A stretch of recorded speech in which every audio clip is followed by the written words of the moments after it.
My dear students, एक बार फिर से आप सभी लोगों का मोस्ट वेलकम है। तहे दिल से हार्दिक अभिनंदन है आपके अपने इस यूट्यूब चैनल टारगेट बोर्ड में। तो प्यारे बच्चों, उम्मीद करते हैं कि आप सभी लोग एकदम अच्छे से होंगे, एकदम मस्त होंगे, स्वस्थ होंगे, तंदुरुस्त होंगे और मन लगा करके, जी जान लगा करके पढ़ाई में लगे होंगे, क्योंकि यह बड़े भाई का आशीर्वाद हमेशा आपके साथ है।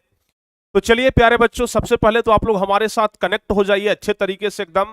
और अगर अभी तक क्लास को लाइक और शेयर नहीं किए हैं तो फटाफट से क्लास को लाइक और शेयर कर दीजिए।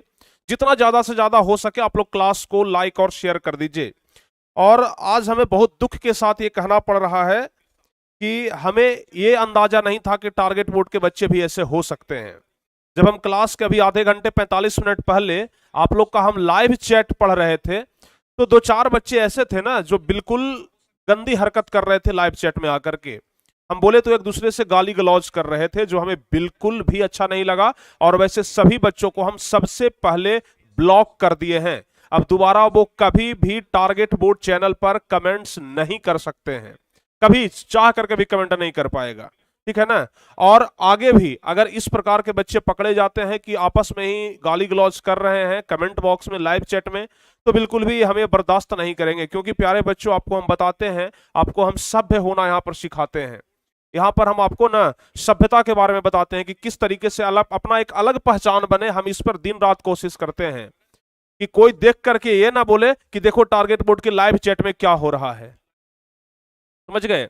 हम बिल्कुल भी नहीं चाहते हैं कि कोई दूसरा टीचर आए या फिर कोई कोई अलग से कोई आए और जब टारगेट बोर्ड का लाइव चैट देखे तो फिर वो हमारे बारे में शिकायत करना शुरू कर दे कि देख लो टारगेट बोर्ड का लाइव चैट, बच्चा वहां क्या क्या पढ़ता है क्या नहीं पढ़ता है जो पता चल जाएगा। फिर बताइए हमारा कितना ज्यादा बेइज्जती है।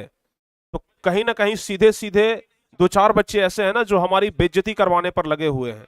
वैसे बच्चों को तो हम आज चिन्हित करके ना उन्हें हम ब्लॉक कर दिए हैं। हालांकि अगर आगे भी ऐसे बच्चे कुछ करते हैं तो बिल्कुल उनको बर्दाश्त नहीं किया जाएगा, सीधे ब्लॉक कर दिया जाएगा। ये बात आप लोग कान खोल करके सुन लीजिएगा। तो चलिए प्यारे बच्चों, फटाफट से आप लोग हमारे साथ जुड़ जाइए। और जो बच्चे अभी तक क्लास को लाइक नहीं किया है ना, फटाफट से आप लोग क्लास को लाइक कर दीजिए। और जो बच्चे अभी तक शेयर नहीं किए है ना, फटाफट से आप लोग क्लास को शेयर भी कर दीजिए। जल्दी जल्दी से आप लोग क्लास को लाइक करिए और शेयर करिए, ठीक है ना। जल्दी जल्दी से आप लोग क्लास को लाइक कर दीजिए और शेयर कर दीजिए फटाफट से कम 1000 बच्चे जुड़ जाएं ताकि हम क्लास को शुरू करें। कम से कम 1000 बच्चे तो जुड़ने ही चाहिए। तो चलो मेरे छोटे भाई, सब लोग ना जल्दी जल्दी से आप लोग क्या कर दीजिए, क्लास को लाइक और शेयर कर दीजिए, ठीक है। हाँ जी। एक बच्चा का कमेंट है कि सर मेरा अनुरोध है कि मेरे से एक समीकरण बीजगणितीय विधि से संतुलित नहीं हो रहा है, उसे आप प्लीज संतुलित कर दें। अच्छा, चलिए हम आपके कमेंट का स्क्रीनशॉट लेते हैं और आपके स्क्रीनशॉट का ना हम जवाब जरूर देंगे बच्चों, ठीक है ना। हाँ, जरूर हम आपके कमेंट्स का जवाब देंगे। जब डाउट क्लास लेंगे तो वहां पर आपका हम कमेंट जरूर रखेंगे और वहां पर हम आपको बता करके बना करके बता देंगे, ठीक है ना। चलिए, और भी अगर कहीं पर किसी तरीके का कोई डाउट है तो आप लोग कमेंट कर सकते हैं। कमेंट बॉक्स बना ही है इसलिए, ठीक है ना। तो चलिए प्यारे बच्चों, फटाफट से आप लोग जुड़ जाइए। अभी तक आप लोग का शेयर नहीं हुआ है। अगर जब तक शेयर नहीं होगा फिर पढ़ाने में मजा नहीं आएगा, एनर्जी नहीं आएगा, ठीक है ना। हम आपसे सुबह में वादा किए थे कि शाम को चाहे जैसे भी क्लास हो, क्लास होगा, बिल्कुल क्लास होगा। और आज क्लास हम लेने के लिए तैयार हैं। आज प्यारे बच्चों, केमिस्ट्री का जो पहला नंबर चैप्टर है जिसका नाम है रासायनिक अभिक्रिया एवं समीकरण, इसका सबसे लास्ट क्लास होने वाला है, सबसे अंतिम क्लास होने वाला है। ज्यादा लंबा चौड़ा भी क्लास नहीं होगा, एकदम छोटा सा क्लास होगा। तो आज का क्लास लेकिन है बड़ा शानदार। एक टॉपिक बस बचा हुआ था आपके किताब में ना, बस एक टॉपिक बचा हुआ था, दहन एवं ज्वाला, दहन एवं ज्वाला, ठीक है ना। एक टॉपिक मात्र बचा हुआ था। आज हम उस टॉपिक को कवर करेंगे, उसे खत्म करेंगे। 8वां क्लास है प्यारे बच्चों, यानी कि यह 8वां क्लास हम लेने जा रहे हैं पहला नंबर चैप्टर में। तो चलिए फटाफट से आप लोग हमारे साथ कनेक्ट हो जाइए। और जो बच्चे अभी तक टॉपर बैच को ज्वाइन नहीं किए हैं भाई, टॉपर बैच को आप लोग जरूर ज्वाइन करें, क्योंकि यहां पर आपको वो तमाम तरह की फैसिलिटीज मिल रही है जो आप लोगों को टॉपर बनाने के लिए पर्याप्त है। अगर आप इस टॉपर बैच को ज्वाइन करते हैं और अगर पढ़ने में मन लगाते हैं, जिस तरीके से हम आपको गाइड कर रहे हैं उस तरीके से अगर आप पढ़ने में मन लगाते हैं, तो मेरा गारंटी ले लीजिए आप कि 470-80 नंबर से प्लस ही आपका नंबर आएगा, उससे कम आने का चांस ही नहीं है। लेकिन हम गारंटी तभी दे सकते हैं जब आप पढ़ने में मन लगाए। ऐसा नहीं कि सिर्फ इस बैच में एडमिशन ले लेने से आपको 470 नंबर आ जाएगा, बिल्कुल भी नहीं। समझ गए ना। सिर्फ इस बैच में एडमिशन ले लेने से अगर आप सोच रहे हैं कि 470 आ जाएगा हमारा, तो बिल्कुल भी नहीं। जितना हम आपको पढ़ने के लिए देते हैं, जितना हम आपको याद करने के लिए देते हैं, जितना हम आपको नोट्स उपलब्ध करवा रहे हैं, सभी को याद करना होगा। टारगेट बोर्ड का नोट्स आप लोग देख रहे हैं, कितना सिंपल वे में आप लोग को हम दे रहे हैं, कितना सिंपल लैंग्वेज में दे रहे हैं। अगर वो सब चीज का तैयारी आप नहीं करेंगे, अगर नहीं याद करेंगे, तो सिर्फ इसमें एडमिशन ले लेने से ना आपका कुछ नहीं हो पाएगा, बिल्कुल भी नहीं हो पाएगा। अगर आप नदी में जाते हैं तैरने के लिए, नदी में जाते हैं तैरने के लिए, तो तैरने के लिए ना आपको हाथ पैर चलाना पड़ता है। जब तक हाथ पैर नहीं चलाएंगे आप तैरने के लिए सीखेंगे नहीं। अगर आप किसी को कहते हैं कि बिना हाथ पैर चलाए हमको तैरने के लिए सिखा दो, कभी संभव है क्या? बिल्कुल भी नहीं, आप तो डूब जाओगे ना। बिना हाथ पैर चलाए कोई तैरने के लिए सीख सकता है? बिल्कुल भी नहीं। उसी तरीके से बिना अपना हाथ पैर चलाए सिर्फ यहां नदी में, मतलब ये जो टॉपर बैच है ना बच्चों, समझ लीजिए कि एक नदी है। टॉपर बैच है ना, समझ लीजिए कि एक नदी है, और इस नदी में ना आप तैरने के लिए सीखने आए हो कि किस तरीके से इस नदी में तैरा जाता है। और यहां पर जब तैरने के लिए आए हो तो तैरने के लिए तुम्हें हम सिखाएंगे, लेकिन हाथ पैर तुम्हें खुद चलाना होगा। तुम्हारे बदले हम हाथ पैर नहीं चला पाएंगे, और हमारे हाथ पैर चलाने से आप तैरने के लिए नहीं सीख जाएंगे। तो इसलिए हाथ पैर आपको खुद चलाना होगा, ठीक है। तो चलिए प्यारे बच्चों, फटाफट से आप लोग हमारे साथ कनेक्ट हो जाइए, ठीक है ना। लगभग 1000 बच्चे के आसपास जुड़ने वाले हैं, लेकिन लाइक अभी भी बहुत कम है। लाइक फटाफट से कर दीजिए, आज हम क्लास शुरू करते हैं। तो जो बच्चे अभी तक एडमिशन नहीं लिए हैं, इस बैच में एडमिशन जरूर ले लीजिएगा। इसके लिए आप लोगों के पास 2 नंबर है, 8114532021 इस दोनों में से किसी भी नंबर पे कॉल करके आप लोग आराम से कॉन्टेक्ट कर सकते हैं। कहीं कोई दिक्कत है तो आप लोग यहाँ पर कॉन्टेक्ट करके आराम से कोई भी जानकारी प्राप्त कर सकते हैं। चलिए अब हम आगे बढ़ते हैं प्यारे बच्चों। आपको हम बता रहे थे पहला नंबर चैप्टर, लेकिन पहला नंबर चैप्टर में हम अब वो तमाम चीजें आपको हम बता चुके हैं जो आपके लिए इस चैप्टर में पर्याप्त है। क्वेश्चन बैंक उठा करके देख लेना। हालांकि हम क्वेश्चन बैंक तो करवाएंगे, जब ये वाला क्लास खत्म हो जाएगा ना तो हम इसके बाद क्वेश्चन बैंक ही करवाएंगे। क्वेश्चन बैंक का जितना भी क्वेश्चन है ना जो प्रीवियस ईयर में पूछा गया है, हम कल वो सब क्वेश्चन करवाएंगे। तो कल उसके लिए आप लोग तैयार रहिएगा। फिर हम ऑब्जेक्टिव का टेस्ट भी लेंगे, फिर उसके लिए भी तैयार रहिएगा। यानी कि इस चैप्टर में भी 2 क्लास और एक क्लास जो कल वाला क्लास होगा ना, उसमें क्या करवाएंगे? क्वेश्चन बैंक का पूरा एनालिसिस 2011 से लेकर के 2023 तक, 2011 से 2023 तक, यानी कि प्रीवियस 12, 13, 14 साल का जो क्वेश्चन है ना, किस कैटेगरी से क्वेश्चन पूछा है, कहां से क्वेश्चन पूछा है, कैसा क्वेश्चन पूछा है, सब कुछ हम आपको बताएंगे एकदम बता करके कि देखो इस साल ये वाला क्वेश्चन पूछा, इस साल ये वाला क्वेश्चन पूछा, हम सब बताएंगे। इसके अलावा अगले दिन हम आपसे ऑब्जेक्टिव का टेस्ट लेंगे कि बताइए क्या चल रहा है क्या नहीं चल रहा है। आप में से बहुत सारे बच्चे ये पूछ रहे थे ना कि सर टेस्ट तो आप ले नहीं रहे हैं। बच्चों टेस्ट के लिए ना हम जब भी चैप्टर खत्म हो रहा है हम टेस्ट आपका ले रहे हैं ऑब्जेक्टिव का, समझ गए ना। जब भी खत्म हो रहा है ना टेस्ट ले रहे हैं। बीच बीच में कभी हम महा मैराथन लेकर के आएंगे जहां पर हर एक सब्जेक्ट को मिलाकर के टेस्ट ले लेंगे। तो बिल्कुल उसके लिए चिंता करने की आवश्यकता नहीं है, जरूर वो भी पूरा हो जाएगा। तो चलिए प्यारे बच्चों, हम सीधे आगे बढ़ते हैं और वहीं पर चलते हैं जहां पर हम पिछले क्लास में खत्म किए थे, ठीक है। पिछले क्लास में हम जहां पर खत्म किए थे ना, हम सीधे वहीं पर चलते हैं। सीधे हम वहीं पे चलते हैं जहां पर हम पिछले क्लास में खत्म किए थे।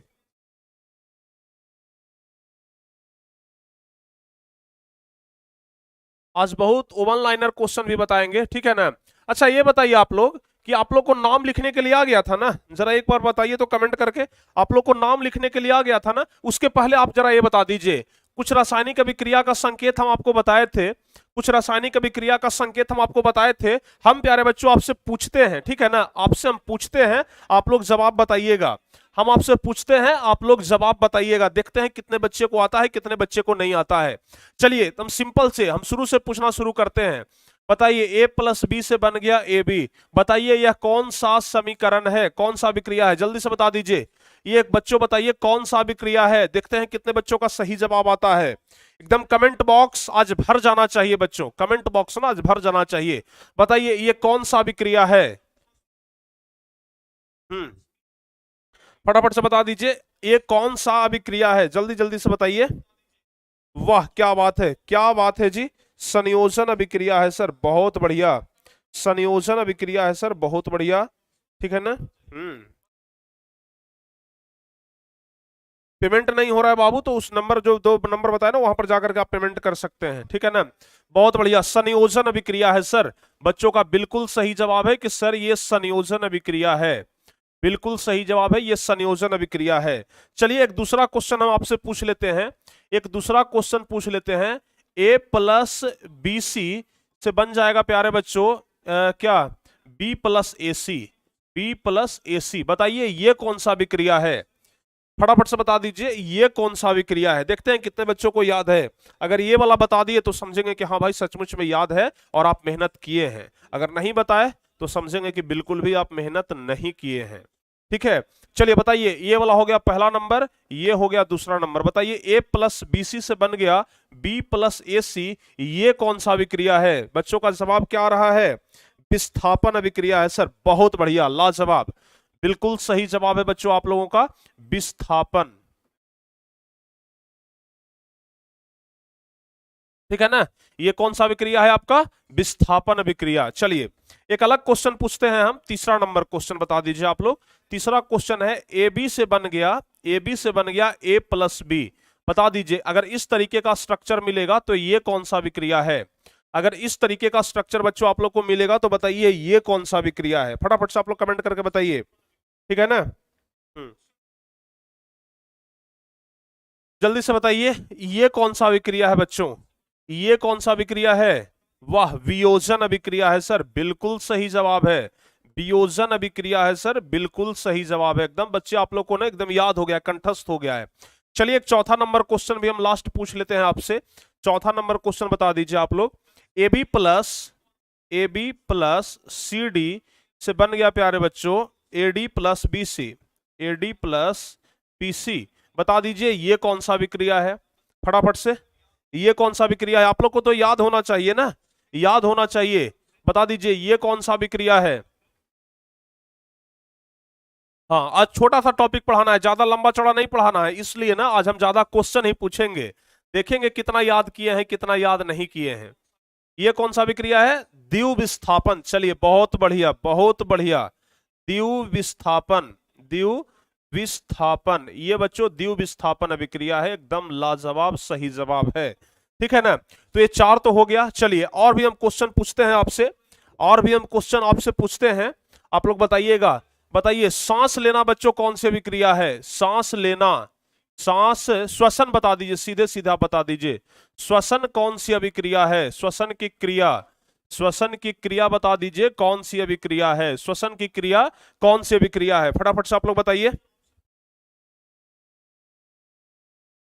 श्वसन की अभिक्रिया कौन सी अभिक्रिया है? जल्दी जल्दी से बता दीजिए। हम्म,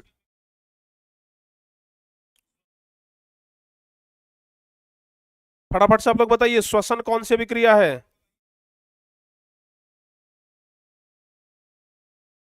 क्या कमेंट आ रहा है? संयोजन, द्विव विस्थापन। दो ऑप्शन देते हैं, उष्मा क्षेपी या उष्मा शोषी, यही दोनों में से कोई एक होगा। फटाफट से बताइए, ठीक है ना, उष्मा शोषी या उष्मा क्षेपी, जल्दी जल्दी से बता दीजिए। वाह क्या बात है, उष्मा क्षेपी बिल्कुल सही जवाब है, उष्मा क्षेपी, उष्मा क्षेपी बिल्कुल सही जवाब है, उष्मा क्षेपी। चलिए एक क्वेश्चन और पूछ लेते हैं। शाक सब्जियों का विघटित होना, शाक सब्जियों का विघटित होना, शाक सब्जियों, शाक सब्जियों का विघटित होना, शाक सब्जियों का विघटित होना, ये बता दीजिए आप लोग कौन सी अभिक्रिया है? शाक सब्जियों का विघटित होना, ये कौन सी अभिक्रिया है? फटाफट से बताइए आप लोग। शाक सब्जी जब सड़ता है ना तो वो कौन सा अभिक्रिया कहलाएगा प्यारे बच्चों? वो भी क्या कहलाएगा? उष्माक्षेपी। क्योंकि गनौरा जानते हैं आप लोग, जहां पर घर का टोटल गोबर फिकाता है, गांव में देखिएगा गनौरा ना गांव में होता है, जो मतलब कि गाय भैंस अगर घर में है तो उसका जो गोबर होता है ना कहीं एक जगह पर जमा किया जाता है, उसके अलावा घर का जो कूड़ा कचरा है ना सब वहीं पर फेंका जाता है। उसको ना हम लोग तरफ बोलचाल की भाषा में उसको गनौरा बोला जाता है, जो कि खेत में पड़ता है, समझ गए ना। जब एक बार पूरा टिल्ला हो जाता है ना तो उसके बाद उसको जो ट्रैक्टर का डल्ला रहता है ना, जो ट्रैक्टर का ट्रॉली होता है, उस पर डाल करके खेत में उसको डाला जाता है ताकि खेत का उर्वरा शक्ति बढ़े। ठीक है ना, तो जब साग सब्जी विघटित होता है ना तो वहां पर देखिएगा उष्मा निकलता है, गर्मी निकलता है, तो इसलिए ये भी क्या कहलाएगा? उष्मा क्षेपी कहलाएगा, उष्मा क्षेपी कहलाएगा। ठीक है ना, उष्मा बाहर निकल रहा है तो उष्मा क्षेपी, उष्मा शोषण हो रहा है तो बच्चों वो क्या कहलाएगा, उष्मा शोषी कहलाएगा। यहां तक किसी तरह का कोई दिक्कत तो नहीं था। चलिए, अच्छा अब हम आपसे एक चीज और पूछते हैं, देखते हैं कितने बच्चे बता पाते हैं, देखते हैं कितने बच्चे बता पाते हैं। कार्बन के साथ जब ऑक्सीजन मिलता है तो क्या बनता है, कार्बन के साथ जब ऑक्सीजन मिलता है, जब ऑक्सीजन मिलता है तो क्या बनता है, कार्बन के साथ जब ऑक्सीजन मिलता है, कार्बन के साथ जब ऑक्सीजन मिलता है तब क्या बनता है, बताइए तब क्या बनता है। ऑब्जेक्टिव में पूछा जाता है बच्चों, ऑब्जेक्टिव में पूछा जाता है तो फटाफट से बताइए, कार्बन के साथ जब ऑक्सीजन मिलता है तो क्या बनता है, जल्दी जल्दी से बता दीजिए क्या बनता है।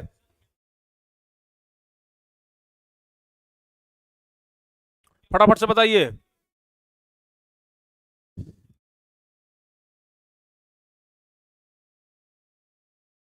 जल्दी जल्दी से बताइए। अभी हम ढेर सारा क्वेश्चन आपसे पूछेंगे, अभी इतना ही में काम नहीं चलेगा ना, अभी तो हम ढेर सारा क्वेश्चन पूछेंगे, ठीक है ना। कार्बन के साथ ऑक्सीजन मिलता है तो क्या बनता है, कार्बन डाइऑक्साइड बनता है, CO2 बनता है, बिल्कुल सही जवाब है, कार्बन डाइऑक्साइड बनता है। अच्छा चलिए बहुत बढ़िया। अच्छा आप बता दीजिए आप लोग, अच्छा एक एक ना बस इसी को हम समीकरण में कर देते हैं, C+O2, ठीक है ना, C+O2 से बन गया प्यारे बच्चों CO2, CO2, ठीक है ना। इसमें आप हमें यह बता दीजिए, इसमें कौन सा ऐसा तत्व है जिसका ऑक्सीकरण हुआ है, इसमें कार्बन का ऑक्सीकरण हुआ है या फिर ऑक्सीजन का ऑक्सीकरण हुआ है, जल्दी से बताइए तो, इसमें ऑक्सीकरण किसका हुआ है, ऑक्सीकरण किसका हुआ है, जल्दी से बता दीजिए। हम आपको बताए थे कि ऑक्सीजन जिसके साथ आकर के मिलता है इसी का ऑक्सीकरण होता है, यानी कि कार्बन का इसमें क्या हुआ है, ऑक्सीकरण हुआ है, कार्बन का ऑक्सीकरण हुआ है। जैसे अगर आपसे कोई पूछ दे, बताइए S+O2 क्या होता है, सल्फर प्लस ऑक्सीजन को अगर हम लोग मिलाएंगे तो क्या बनेगा, सल्फर डाइऑक्साइड बनेगा, SO2 बनेगा। इसमें बच्चों सल्फर का क्या हुआ है, ऑक्सीकरण हुआ है, ठीक है ना, ऑक्सीकरण हुआ है। चलिए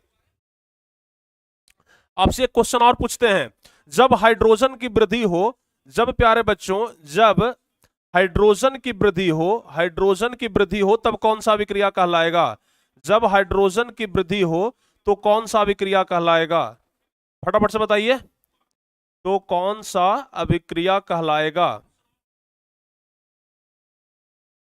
अभिक्रिया कहलाएगा, बताइए कौन सा अभिक्रिया कहलाएगा। सही जवाब क्या होगा, जब हाइड्रोजन का वृद्धि हो तो कौन सा अभिक्रिया कहलाएगा, हाइड्रोजन का वृद्धि हो तो अवकरण कहते हैं, बिल्कुल सही जवाब है अवकरण, अवकरण जिसको अंग्रेजी में रिडक्शन बोला जाता है, क्या बोला जाता है, रिडक्शन, REDUCTION, रिडक्शन। देखिए होता क्या है ना बच्चों, ऑक्सीडेशन, ऑक्सीकरण आपको पढ़ा दिए ना, ऑक्सीकरण हम आपको पढ़ा दिए, ऑक्सीकरण हम आपको पढ़ा दिए, यानी कि ऑक्सीडेशन पढ़ा दिए हम आपको, ऑक्सीडेशन पढ़ा दिए, और प्लस में प्यारे बच्चों हम रिडक्शन भी आपको पढ़ा दिए हैं, REDUCTION, रिडक्शन भी पढ़ा दिए। अब दोनों को मिला करके क्या बनता है आपको पता है, ऑक्सीडेशन जोड़ रिडक्शन बराबर क्या बनता है, देखिए ऑक्सीडेशन जोड़ रिडक्शन, उसको प्यारे बच्चों क्या बोलते हैं जरा देख लीजिए आप लोग ध्यान से, इसका शुरुआत वाला 3 अक्षर उठा लीजिए, इसका शुरुआत वाला 3 अक्षर उठा लीजिए और इसका शुरुआत वाला 2 अक्षर उठा लीजिए, ठीक है ना। तो इसका शुरुआत वाला 3 अक्षर उठाएंगे तो क्या बन जाएगा, रेड बन जाएगा, और इधर वाला 2 अक्षर उठाएंगे तो एक क्या बन जाएगा, एक क्या बन जाएगा, ऑक्स बन जाएगा, यानी कि रिडॉक्स, क्या बन गया बच्चों, रिडॉक्स रिएक्शन, यानी कि ऑक्सीडेशन और रिडक्शन के सम्मिलित रूप को हम लोग क्या बोलते हैं, रिडॉक्स रिएक्शन बोलते हैं, क्या बोलते हैं, रिडॉक्स रिएक्शन बोलते हैं, समझ में आ गया, यानी कि ऑक्सीडेशन और रिडक्शन दोनों मिलकर के रिडॉक्स रिएक्शन बनाता है, समझ में आ गया ना। हिंदी में किस तरीके से लिखते हैं, इस तरीके से, रिडॉक्स, रिडॉक्स रिएक्शन, रिडॉक्स अभिक्रिया, हम रिएक्शन को हिंदी में अभिक्रिया बोलते हैं, तो रिडॉक्स अभिक्रिया हो गया। देखिए अभी तो बस यह छोटा सा चीज हम आपको बताए हैं कि ये भाई देख लो ये क्या होता है, एक टॉपिक है, बस ऑक्सीडेशन और रिडक्शन मिल गया तो रिडॉक्स रिएक्शन हो जाएगा।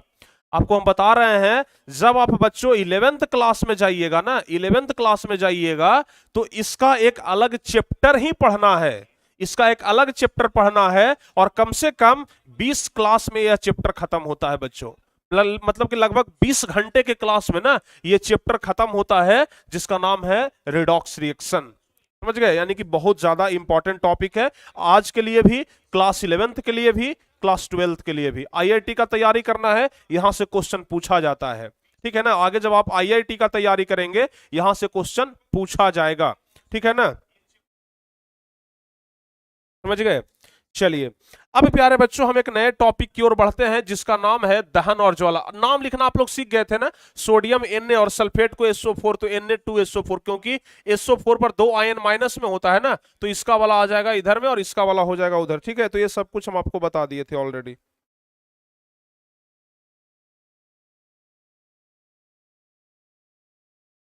ठीक है, तो यहां तक हम आपको बता दिए थे। अब एक नया टॉपिक क्या शुरू होने जा रहा है, दहन और ज्वाला।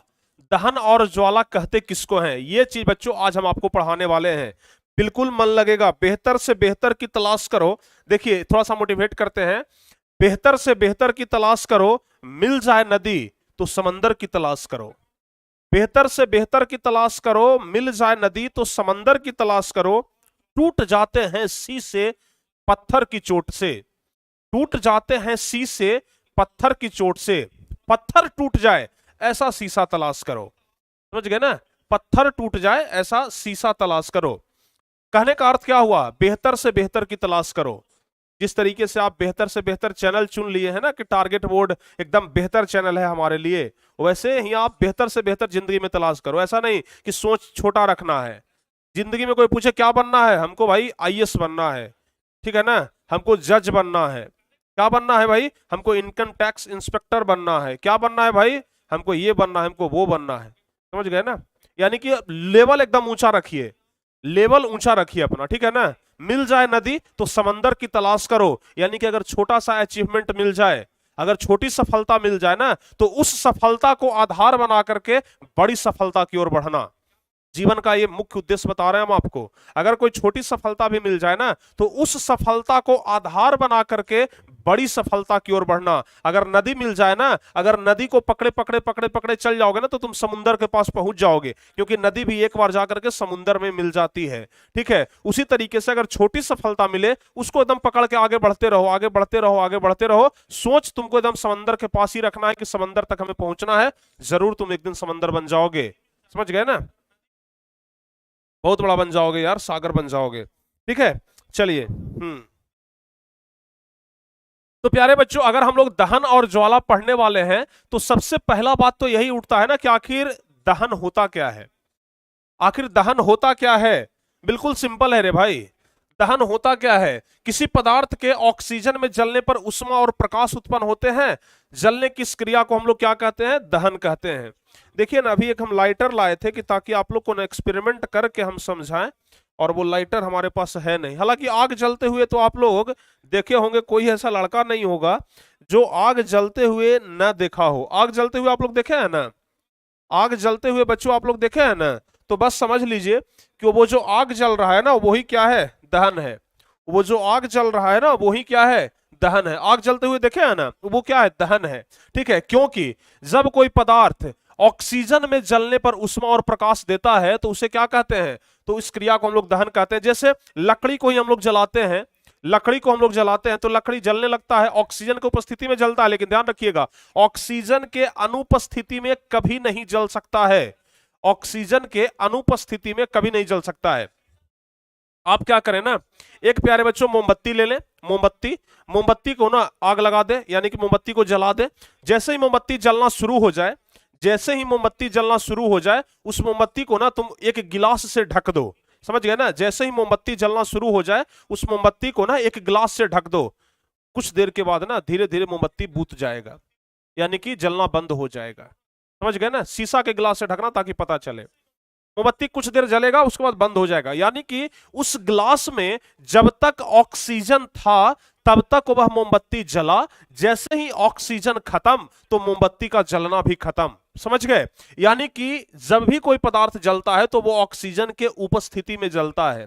ऑक्सीजन के उपस्थिति के बिना वो पदार्थ नहीं जल सकता है। तो दहन का परिभाषा यही होगा कि किसी पदार्थ के ऑक्सीजन में जलने पर उष्मा और प्रकाश उत्पन्न होता है। जब आग जलता है तो उष्मा उत्पन्न होता है, जब आग जलता है तो हीट उत्पन्न होता है ना जी, गर्म लगता है ना। आग में अपना उंगली डालते हो तो गर्म लगता है, समझ गए ना? देखते होंगे एक बच्चा जब बचपन में गुड़क गुड़क करके चलता है ना, अपने घुटनों के सहारे चलता है, अपने इस हाथ के सहारे चलता है, वो मोमबत्ती को पकड़ना चाहता है। ठीक है, बचपन में आप देखे होंगे कि अगर बच्चा एक, बचपन में आप कहावत सुने होंगे, हमारे घर के जो दादा दादी थे ना वो कहते थे कि एक बार बच्चा जब लालटेन को छूने के लिए जाए या फिर मोमबत्ती को छूने के लिए जाए, सीधे शब्दों में कहें कि बच्चा जब पहली बार आग को छूने के लिए जाए ना, उसको जाने दीजिए। अगर कोई छोटा बच्चा पहली बार आग को छूने के लिए जा रहा है, उसको जाने दीजिए, उसको आग को छू लेने दीजिए, क्योंकि उसको पता चल जाएगा कि दोबारा से हमें इस चीज को नहीं छूना है। उसे पता चल जाएगा कि दोबारा हमें इस चीज को नहीं छूना है, जलता है। समझ गए ना? वहीं प्यारे बच्चों हीट उत्पन्न होता है, यानी कि आग से क्या उत्पन्न होता है? हीट उत्पन्न होता है, और साथ ही साथ लाइट उत्पन्न होता है। देखते हैं आग जब लगाते हैं तो क्या होता है? पूरा एकदम इंजोर हो जाता है, प्रकाश हो जाता है। ठीक है ना? तो किसी पदार्थ के ऑक्सीजन में जलने पर उष्मा और प्रकाश उत्पन्न होते हैं। जलने की इस क्रिया को ही क्या कहते हैं? दहन कहते हैं। ठीक है, अब देखिए, अगर कार्बन को वायु में जलाएंगे, कोई भी पदार्थ जल सकता है, कोई भी पदार्थ जल सकता है। अगर बच्चों कार्बन को हम लोग वायु में जला रहे हैं तो कार्बन डाइऑक्साइड बन जाएगा। अभी हम आपको बताए ना, C+O2 से CO2, तो कार्बन को अगर जब वायु में जलाएंगे तो कार्बन डाइऑक्साइड बन जाएगा। अगर सल्फर को वायु में जलाएंगे तो सल्फर डाइऑक्साइड बन जाएगा। ऐसा आप लोग ध्यान रखिएगा, सल्फर को ही गंधक बोला जाता है।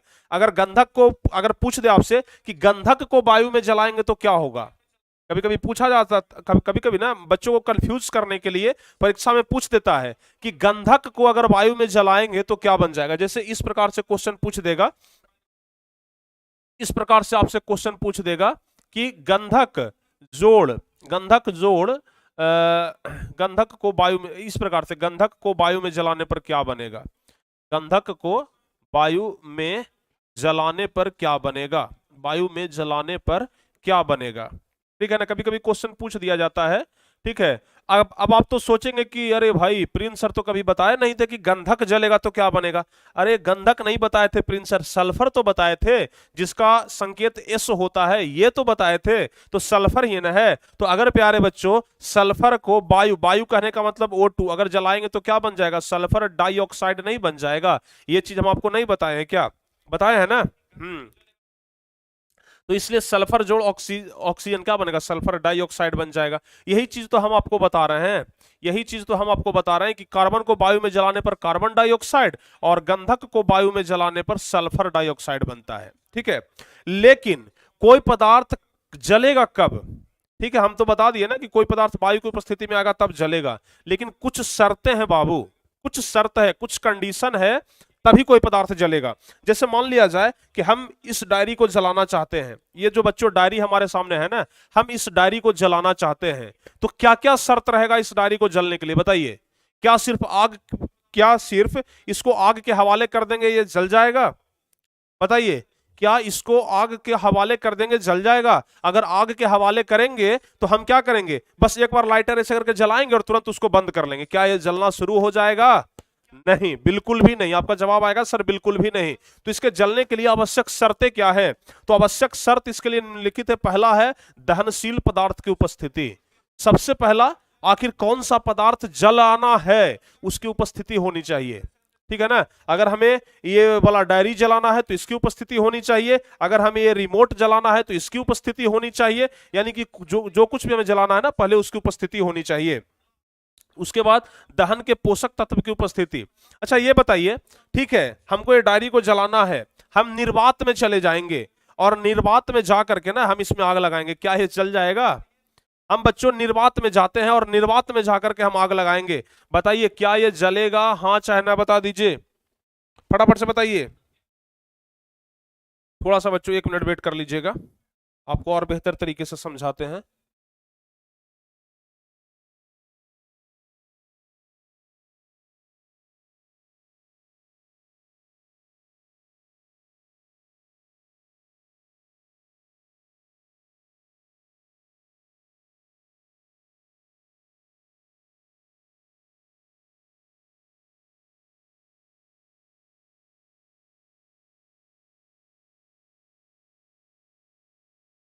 चलिए फटाफट से बताइए क्या क्या चाहिए। दहन के पोषक तत्व की उपस्थिति, यानी कहने का मतलब जैसे मान लिया जाए कि हमको इस पेपर को जलाना है, ध्यान से सुनिएगा।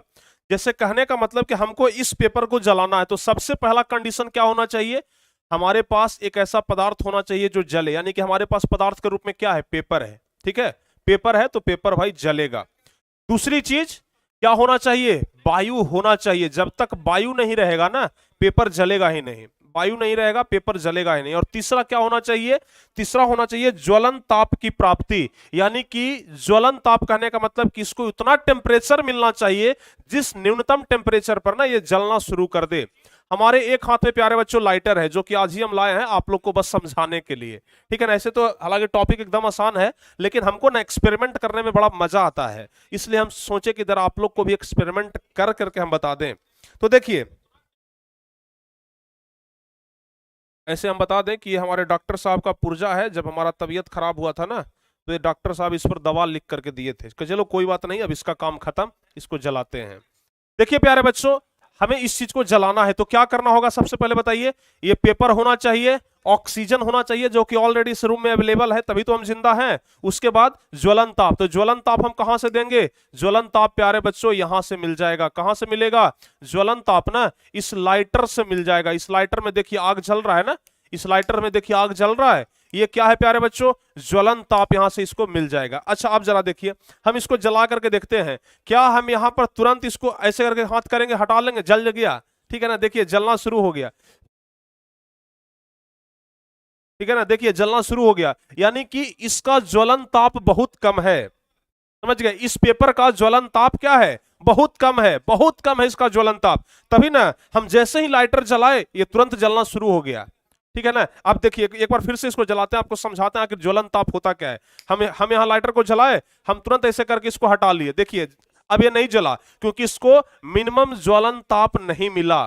समझ गए ना, मिनिमम इसको ज्वलन ताप नहीं मिला। फिर से जलाते हैं, चलो भाई देखिए फिर से हम ऐसे कर दिए, हम इसको हटा दिए, तुरंत हटा दिए, इसको ये किए हम तुरंत हटा दिए। लेकिन देखिए जरा सा इसको अगर ज्वलन ताप मिल जाता है ना ये तुरंत जलना शुरू हो जाता है। यानी कि इसको क्या चाहिए, मिनिमम ज्वलन ताप चाहिए ताकि ये आग पकड़ सके।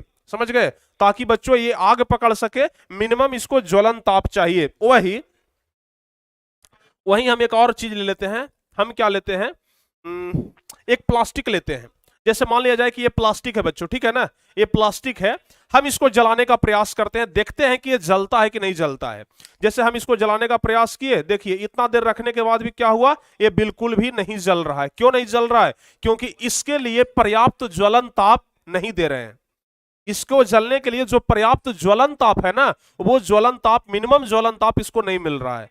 अगर कागज को हम जला रहे थे तुरंत आग पकड़ ले रहा था, लेकिन अगर हम इस चीज को जला रहे हैं तो देखिए ये जल्दी आग पकड़ ही नहीं रहा है। देखिए ये आग ना पकड़ ही नहीं रहा है, ये जल ही नहीं रहा है। जब कितना देर तक हम इसको जलाने का प्रयास कर रहे हैं फिर भी ये नहीं जल रहा है, यानी कि इसका ज्वलन ताप ज्यादा है, इसका ज्वलन ताप ज्यादा है। तो बच्चों आग लगने के लिए ना ज्वलन ताप बहुत ही ज्यादा मायने रखता है कि ज्वलन ताप इसका कितना है। तो यही होता है ज्वलन ताप की प्राप्ति। ज्वलन ताप आप लोग समझ गए, हम ज्वलन ताप पर बार बार इसलिए फोकस कर रहे हैं ना क्योंकि ज्वलन ताप परीक्षा में पूछता है, इसलिए अब की बार हम आपको सबसे पहले बताते हैं कि ज्वलन ताप कहते किसको हैं। ज्वलन ताप आखिर कहते किसको है ना, सबसे पहले आप ये समझ लीजिए, ठीक है ना।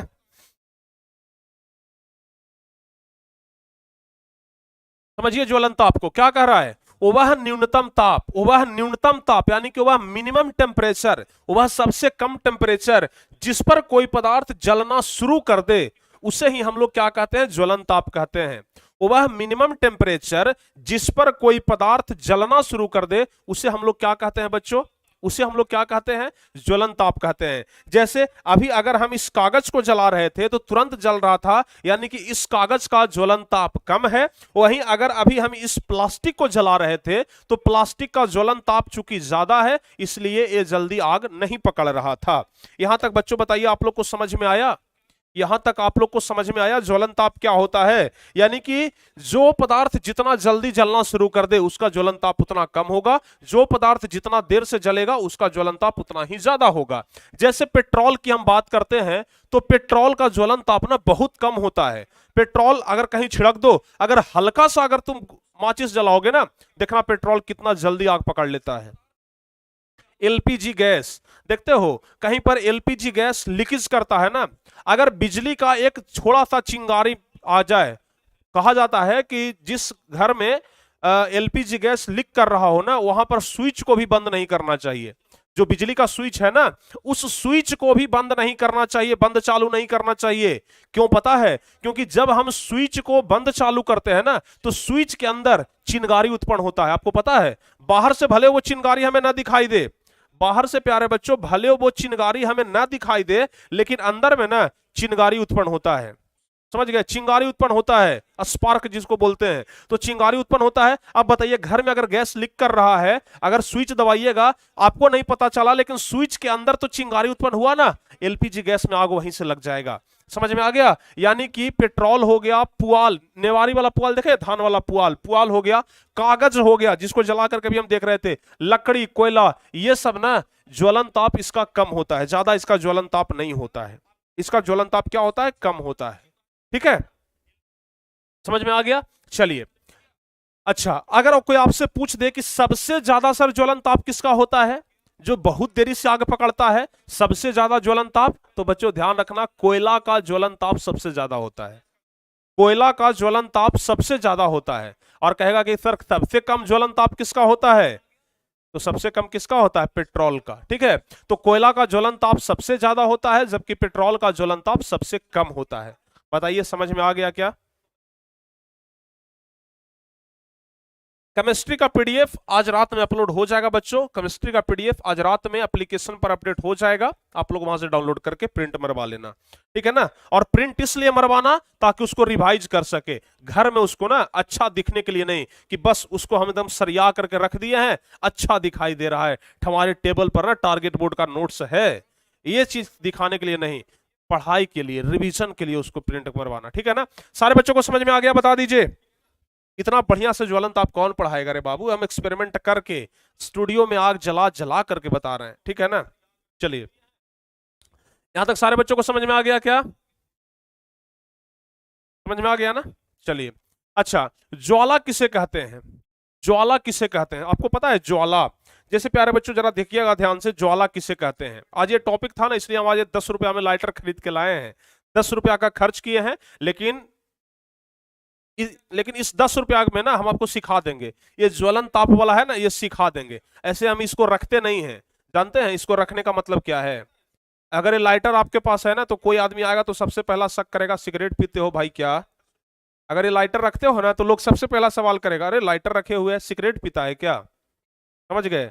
तो इस चीज के लिए, इस चीज से बचने के लिए हम लाइटर लाते नहीं थे, जबकि आज आप लोग को समझाने के लिए हम लाइटर लाए हैं। देखिए, अब बच्चों हम आपको समझा रहे हैं ना कि ज्वाला क्या होता है। जैसे मान लिया जाए कि इस लाइटर के अंदर भी गैस भरा हुआ है, समझ गए ना? इस लाइटर के अंदर भी गैस भरा हुआ है।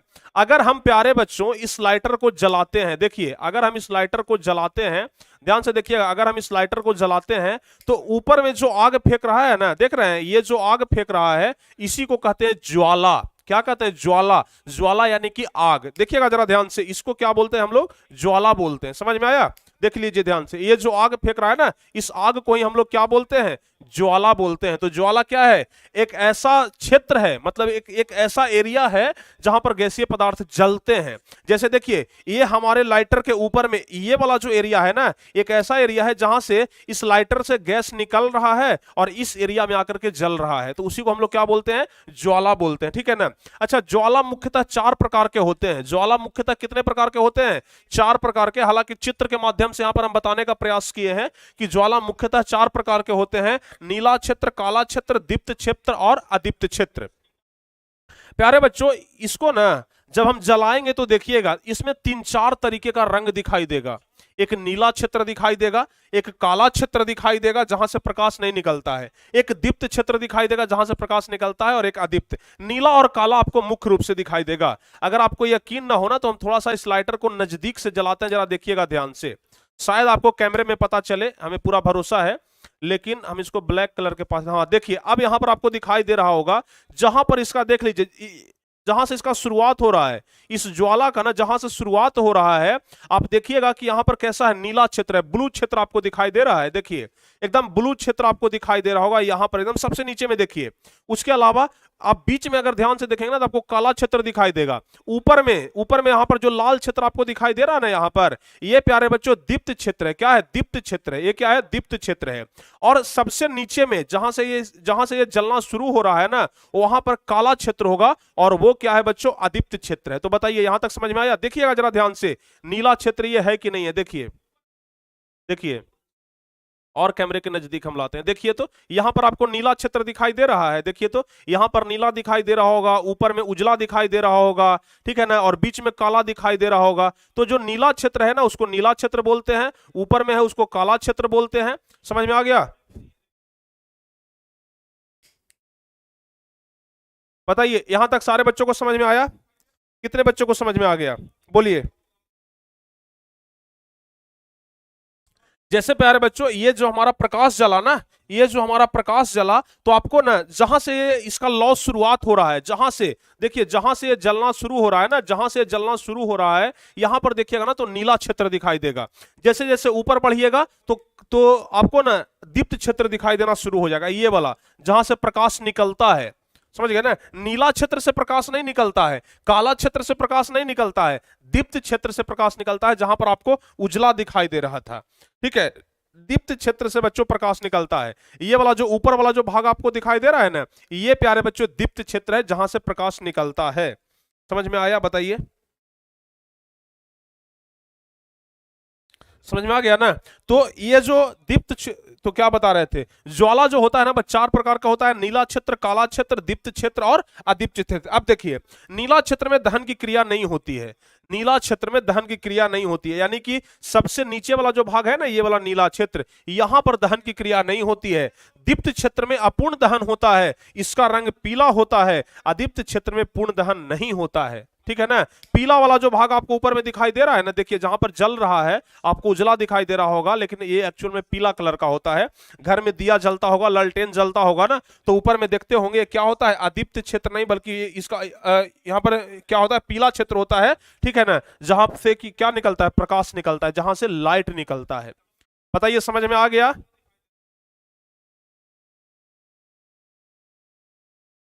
समझ गए सर?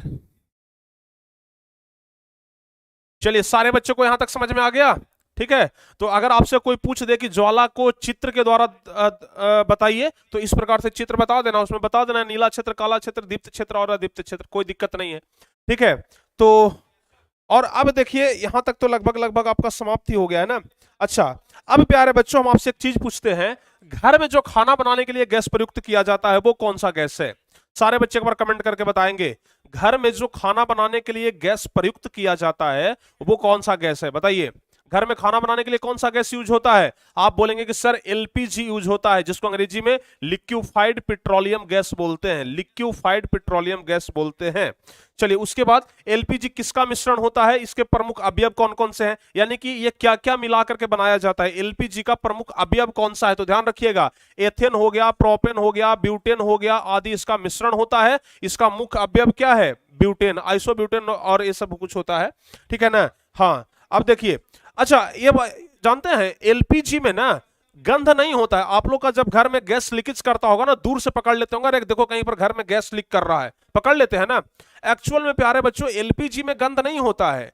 गैस लीक ना करे इसलिए उसमें गंध के लिए एक अलग पदार्थ मिलाया जाता है। एलपीजी में कोई गंध नहीं होता है, ध्यान रखिएगा।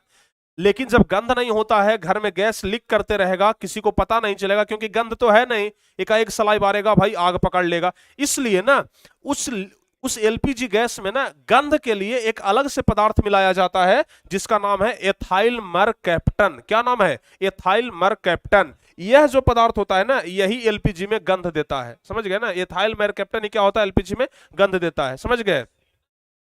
समझ गए ना? तो अगर आपसे कोई पूछे कि एलपीजी में कौन सा ऐसा पदार्थ है जो गंधहीन, जो गंध देता है, समझ गए ना, तो वो क्या होगा, मिथाइल सॉरी क्या एथाइल मैरकैप्टन, क्या हो जाएगा, एथाइल मैरकैप्टन। याद रहेगा ना? बताइए।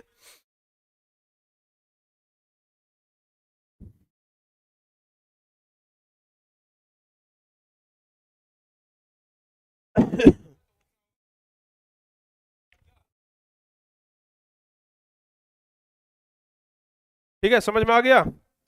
जिसको एथिल मरकैप्टन भी बोलते हैं, कहीं कहीं पर ना आप इसको एथिल मरकैप्टन, जैसे एथाइल है ना, कहीं कहीं पर आप इसको देखेंगे एथिल मरकैप्टन लिखा हुआ है, एथिल मरकैप्टन, ठीक है ना, एथिल मरकैप्टन। अगर आपसे कोई पूछ दे कि बताइए अगर 1 ग्राम हम एलपीजी गैस ले लें तो कितना जूल उष्मा उत्पन्न होगा, समझ गए ना, 1 ग्राम में। तो प्यारे बच्चों ध्यान रखिएगा, 1 ग्राम में ना कितना joule, 50 kilogram, sorry 50 kilo joule, 50 kilo joule, kilo joule उष्मा उत्पन्न होता है। 1 ग्राम एलपीजी गैस में ना 50 किलो जूल का उष्मा क्या होता है, उत्पन्न होता है। ये भी आप लोग ध्यान रखिएगा, ठीक है। 1 ग्राम, ठीक है ना, 1 ग्राम एलपीजी में 50 किलो जूल उष्मा उत्पन्न होता है। और एथाइल मेरकैप्टन का सूत्र ध्यान रखिएगा, C2H5H, C2H5SH होता है, सॉरी छूट गया है यहाँ पर SH, C2H5SH ये होता है एथाइल मेरकैप्टन, ठीक है ना, C2H5SH ध्यान रखिएगा। जैसे एक सिलेंडर होता है गैस, एक गैस का सिलेंडर हुआ, उसमें ना थोड़ा बहुत ये वाला भाग मिला दिया जाता है, ये वाला एथाइल मेरकैप्टन मिला दिया जाता है, ताकि जब गैस लीक करे तो लोगों को पता चल जाए कि हाँ भाई गैस लीक कर रहा है, बस इसलिए मिलाया जाता है और कोई बात नहीं है। पता ये यहां तक सारे बच्चों को समझ में आ गया, सारे बच्चों को यहां तक समझ में आ गया, कहीं कोई दिक्कत तो अब नहीं है, चलिए कोई दिक्कत नहीं है। तो प्यारे बच्चों लगभग लगभग अब आपका यह चैप्टर समाप्त हो गया। अब कुछ वन लाइनर क्वेश्चन है, हम इसे बता देते हैं। जैसे आप देख लीजिए, ये हम एकदम शॉर्टकट में, हालांकि ऑब्जेक्टिव में भी हम ये चीज बताएंगे, लेकिन फिर भी हम यहां पर बता दे रहे हैं, जरा आप लोग ध्यान से देखिएगा। जैसे श्वसन कैसी रासायनिक अभिक्रिया है, तो आप लोग को पता है श्वसन एक उष्माक्षेपी रासायनिक अभिक्रिया है। एक द्रव धातु का नाम लिखे तो पारा एक द्रव धातु है। ऑक्सीजन का संयोग क्या कहलाता है, ऑक्सीकरण कहलाता है। जैसे ऑक्सीजन किसी के साथ संयोग कर रहा है तो उसको ऑक्सीकरण बोलते हैं, आप लोग को पता है। एक द्रव आधातु का नाम, तो द्रव आधातु में ब्रोमीन आ जाएगा। दो निष्क्रिय गैस का नाम, तो हीलियम हो जाएगा और नियोन हो जाएगा। हाइड्रोजन का संयोग क्या कहलाता है, अवकरण कहलाता है। अगर हाइड्रोजन का वृद्धि हो रहा है तो उसको अवकरण हम लोग बोलते हैं। इलेक्ट्रॉन का त्याग क्या कहलाता है, ऑक्सीकरण या अवकारक कहलाएगा। इलेक्ट्रॉन का त्याग हो रहा है, समझ गए ना। चलिए, किसी पदार्थ का 2 या 2 से अधिक भागों में टूटना, अगर कोई पदार्थ 2 या 2 से अधिक भागों में टूट रहा है, जैसे ए बी से बन रहा है ए प्लस बी, तो 2 भागों में टूट रहा है, इसको क्या बोलेंगे हम लोग, वियोजन बोलेंगे। एक धातु का दूसरे धातु से प्रतिस्थापन हो जाना, एक धातु का दूसरे धातु से प्रतिस्थापन हो जाना विस्थापन कहलाता है, ध्यान रखिएगा। ज्वाला कितने प्रकार के होते हैं, इस क्षेत्र में अपूर्ण दहन होता है। 4 प्रकार के होते हैं, नीला क्षेत्र, काला क्षेत्र, दीप्त क्षेत्र और अदीप्त क्षेत्र, ध्यान रखिएगा। एलपीजी का पूरा नाम, ये सब ना क्वेश्चन ऑब्जेक्टिव में पूछा जाता है, ये सब क्वेश्चन ना आपसे ऑब्जेक्टिव में पूछा जाएगा रे भाई, ऑब्जेक्टिव के लिए खास एकदम इंपॉर्टेंट क्वेश्चन है। एलपीजी का पूरा नाम बताइए, तो लिक्विफाइड पेट्रोलियम गैस। एलपीजी में गंध के लिए क्या मिलाया जाता है, एथाइल मेरकैप्टन, एथिल मेरकैप्टन भी बोल लीजिएगा। बुझा हुआ चूना का सूत्र क्या होता है, CaOH का दिहोल्टू, आपको बताए थे CaO प्लस में H2O मिलाएंगे तो प्यारे बच्चों बनता है CaOH का दिहोल्टू, आपको बताए थे ना। चलिए, संगमरमर का सूत्र क्या होता है, CaCO3 होता है, ध्यान रखिएगा। 2 आयनों का अदला बदली क्या कहलाता है, द्विव विस्थापन अभिक्रिया कहलाता है, ये भी आपको बता चुके हैं। अगर 2 आयन का अदला बदली हो रहा है तो उसको हम द्विव विस्थापन अभिक्रिया बोलते हैं। उष्मा का निष्कासन अगर अभिक्रिया में हो रहा है तो उसको हम लोग क्या बोलते हैं, उष्माक्षेपी बोलते हैं। विद्युत के कारण होने वाली अभिक्रिया विद्युत रासायनिक अभिक्रिया कहलाती है, ठीक है ना, या फिर उसको विद्युतीय वियोजन अभिक्रिया भी बोलते हैं, विद्युत रासायनिक अभिक्रिया। सूर्य के प्रकाश में होने वाली एक अभिक्रिया का उदाहरण दीजिए, तो प्रकाश रासायनिक अभिक्रिया, ठीक है। उसके बाद जिंक सल्फेट का सूत्र क्या होता है, Zn4 होता है, ऑब्जेक्टिव के लिए खास इंपॉर्टेंट क्वेश्चन। जल का सूत्र क्या होता है, H2O होता है, इसका भार 18, इसमें कितना भार होता है, जल का सूत्र आप इधर वाला ना 18 kg होता है, आप इतना ही याद रखिए कि जल का सूत्र H2O होता है। चिप्स की थैली में कौन सी गैस भरी होती है, अब बच्चों आप लोग चिप्स का थैली देखे होंगे, चिप्स आप लोग खाते हैं ना कुरकुरे, उसमें देखते हैं ना कि कुरकुरे इतना सा रहेगा और एकदम पैकेट फुला करके एकदम बड़ा कर ले रहता है, देखने में लगता है कि पैकेट भरा हुआ है, लेकिन उसमें से इतना सा आप लोग को एकदम निकल के मिलेगा, ठीक है ना। तो उसमें नाइट्रोजन गैस भर दिया जाता है ताकि चिप्स जो है वो एकदम टाइट रहे। दूध से दही बनना कैसा परिवर्तन है बच्चों, दूध से दही बनना रासायनिक परिवर्तन है। रासायनिक समीकरण को क्यों संतुलित करना चाहिए, तो रासायनिक समीकरण को द्रव्यमान संरक्षण के सिद्धांत का पालन करने के लिए इसे क्या करना चाहिए, संतुलित करना चाहिए, द्रव्यमान संरक्षण के सिद्धांत का पालन करने के लिए। गैस और अवक्षेप का संकेत किस प्रकार का होता है, आपको बताए थे, अगर गैस निकल रहा है अभिक्रिया में तो ऊपर की तरफ तीर का निशान होगा, अगर प्यारे बच्चों अवक्षेप निकल रहा है तो तीर का निशान नीचे की तरफ होता है। ये सब कुछ हम आपको ऑलरेडी बता चुके हैं, ठीक है। उसके बाद मैग्नीशियम कार्बोनेट का सूत्र क्या होता है? MgCO3 का द होल थ्राइस होता है। दो या दो से अधिक पदार्थों का जुड़ना क्या कहलाता है? संयोजन अभिक्रिया कहलाता है। तो कुल मिलाकर के 26 वन लाइनर क्वेश्चन हम आपको बताए जो कि इंपॉर्टेंट है ऑब्जेक्टिव के लिए। और यहां पर आपका द चैप्टर जो है ना बच्चों एकदम समाप्त हो जाता है। यानी कि आज इति श्री अस्ते रेवा खंडे श्री सप्तमो अध्याय समाप्ति। बोलिए श्री सत्यनारायण स्वामी की जय। ठीक है ना? चलिए, तो यानी कि आज बच्चों जय हिंद जय भारत हो गया इस चैप्टर का। ठीक है ना? एकदम लाजवाब तरीके से यह चैप्टर खत्म हुआ। और चैप्टर खत्म होते के साथ ही हम सबसे पहले आपसे एक क्वेश्चन पूछना चाहेंगे बच्चों। सबसे पहले हम आपसे बस और बस एक ही क्वेश्चन पूछना चाहेंगे कि अब बताइए ये जो हमारा केमिस्ट्री सब्जेक्ट है CHEMISTRY,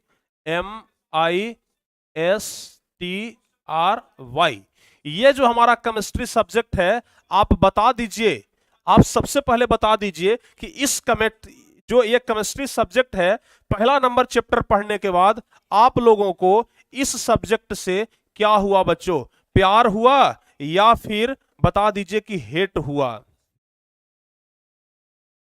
बताइए, लव हुआ कि हेट हुआ? फटाफट से बताइए। अब बताइए आप लोग कि केमिस्ट्री से आप लोगों को प्यार हुआ या फिर नफरत हुआ? फटाफट से बता दीजिए, प्यार हुआ कि नफरत हुआ? प्यार हुआ या फिर बच्चों आप लोगों को नफरत हुआ?